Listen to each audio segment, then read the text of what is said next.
करून ज्ञान वाढवा शाळेत. सर्वांना माझा नमस्कार. माझे पूर्ण नाव सागर राजेश सुरकर आहे. मी इयत्ता दुसरीचा विद्यार्थी आहे. सर्वप्रथम सर्वांना भारतीय दिनाच्या खूप खूप शुभेच्छा. 15 ऑगस्ट म्हणजे भारता मातेच्या सन्मानाचा दिवस आहे. 15 ऑगस्ट 1947 रोजी आपला भारत देश गुलामगिरीतून मुक्त झाला. हे स्वातंत्र्य मिळवण्यासाठी देशभक्तांना आपल्या प्राणांचे बलिदान दिले. काहींनी प्रत्यक्ष लढा दिला तर काहींनी सत्याग्रह करून शेवटी स्वातंत्र्य मिळवलं.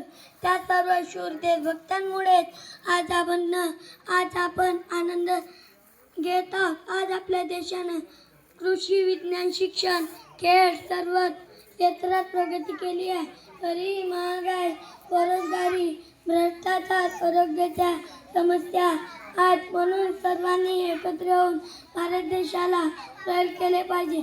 एवढेच बोलून मी माझे भाषण संपवतो. जय हिंद, जय भारत.